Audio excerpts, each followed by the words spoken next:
Have you ever traveled to another country with a stranger and left knowing yourself even better than before? Well, that's exactly what I did by bringing my Bumble date to Sri Lanka during my 3 month transition exiting corporate before starting my career break. I traveled to Sri Lanka for 8 days with someone I had only known for 1 month and met in real life twice. Hi guys, hello from Malaysia. At the beginning of May 2024, I went to Kuala Lumpur to recharge after a month of travel. I decided to put myself out there and meet new people. That's how I met a cute French guy who was living in Malaysia. And it just so happened that Sri Lanka was on both of our travel bucket lists. We joked about traveling there together. And 1 month later in June, we did just that. I just landed in Kuala Lumpur, Malaysia, and I'm about to go to immigration and grab my bags. And I'm gonna see the man today for the first time in a month. Okay.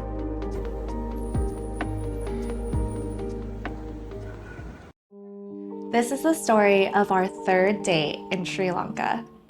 If you're visiting Sri Lanka in summer, head to the north and east coast. Seasons matter here. Because we were working while traveling, we couldn't see the entire country. We chose our destinations for efficiency, season, and flexibility. When we planned this trip, just 2 weeks after meeting, I had no idea what to expect. I'm a type A HR professional and the planner in my family, so naturally I took the lead and created a document to prepare for our upcoming trip.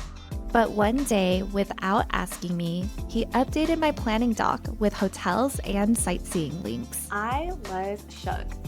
I even told him, that might be the hottest thing anyone's ever done for me. As someone with hyper independence as a trauma response, I tend to not really ask for help. And because of this, I guess I never really realized just how important these small types of gestures were to me. When reflecting on my romantic past, I don't think I really understood love languages and how important they are. In doing my own growth and healing, I have learned that love languages are an important part of any relationship.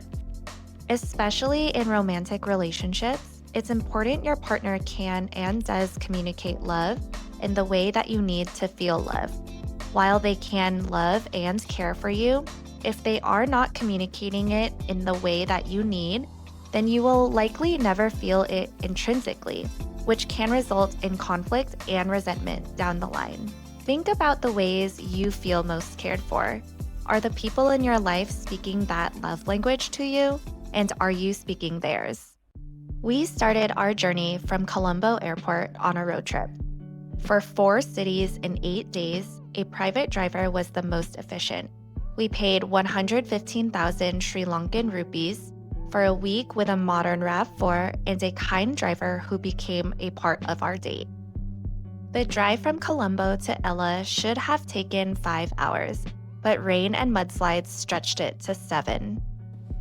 Spending that long with a stranger could have gone either way. What if we had nothing to talk about? What if we grew tired of each other's personalities? Or what if the vibes didn't match like they had before? But instead, we spent nearly the whole drive in conversation, curious about each other, asking questions, and sharing stories. It felt effortless, almost like playing a round of We're Not Really Strangers, without the cards, just pure connection. It reminded me that building a relationship, romantic or not, is about consistent communication, aligning values without forcing expectations, and truly becoming friends first. That foundation of friendship was so important to me. In the months leading up to my trip in Asia, I realized in therapy that instead of dating to find a romantic partner, I really just wanted to find someone who would be my best friend. When was the last time you lost track of time deep in conversation? Who in your life brings that kind of presence, and how can you create more of those moments? Our hillside boutique hotel, Namara Green in Ella, had balcony views of lush mountains. Mornings felt crisp and nature was alive, perfect for working, hiking, and seeing the famous train pass by. Here in Ella, we explored the Ravana waterfall and chased train views at the Nine Arches Bridge. If you don't want to ride the train or if you have limited time, you can still catch it at the bridge. Check the schedule and 1, walk the tracks and wait on the platform, or 2, have tea at Cafe Sol with beautiful landscape views. Aside from chasing waterfalls and train views, Ella brought me back to my lighter, sillier self, the one before burnout and perfectionism. Perfectionism in itself isn't inherently bad. Sometimes our greatest strengths are also our weaknesses. I call myself a recovering perfectionist, someone who sometimes takes life too seriously. Perfectionism helped me build my career on my own, but it also led me to burnout, losing the light and carefree aura that I once had. For years in therapy, I kept circling back to one question. How did I lose the carefree version of me? Was it corporate America? Was it trying to prove myself to my family? Or was it trying to prove my worth to myself? Who knows? But what I do know is that in Ella, I didn't feel the weight of the world on my shoulders. I felt lighter and freer.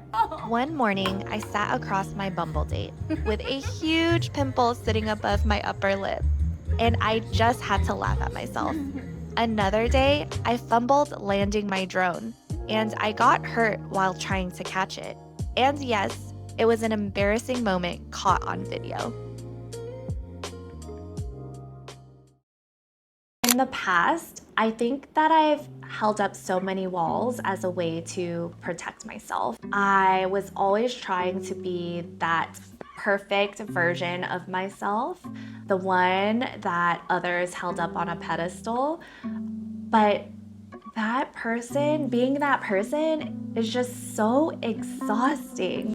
When I've done that in the past and the layers started to peel, I've been hurt and heartbroken as the fully authentic me was revealed. But here I was, showing this man, this stranger, my truth. I allowed him to see my silly side, my nerdy side, everything about the imperfect human that I am, and really just letting him into my world.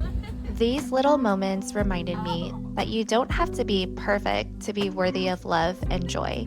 You are enough just as you are. What is holding you back from showing up as your full, authentic self?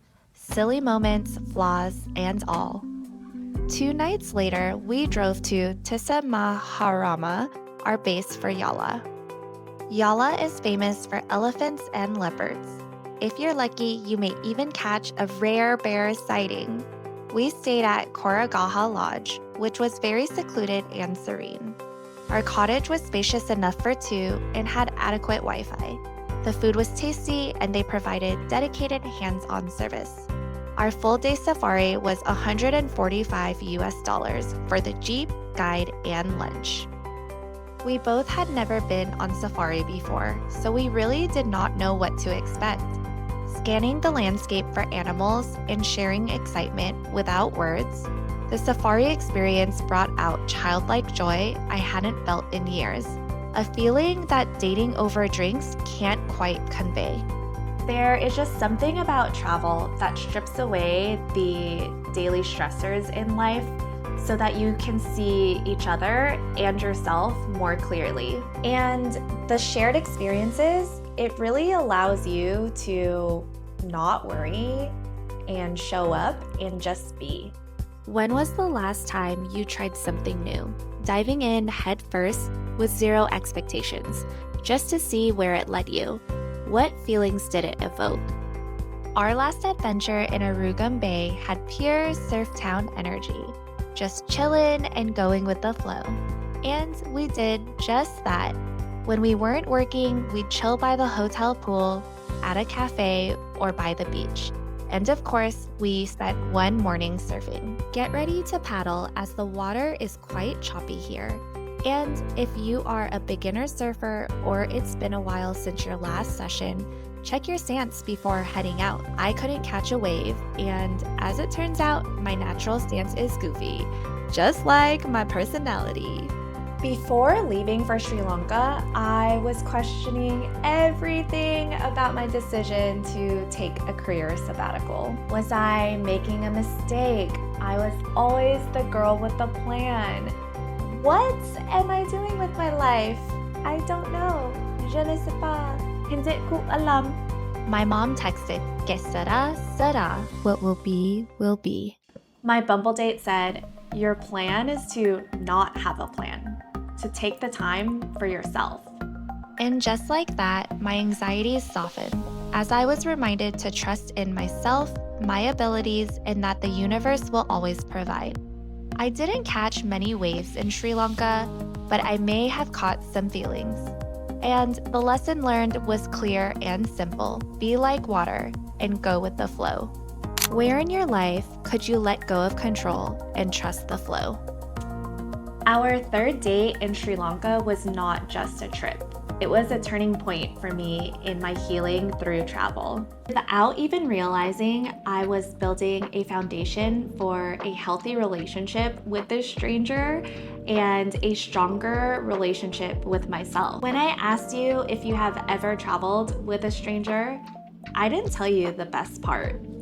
Sometimes they help you rediscover the parts of yourself that you didn't even realize were missing. Stay tuned for the next adventure. See you somewhere.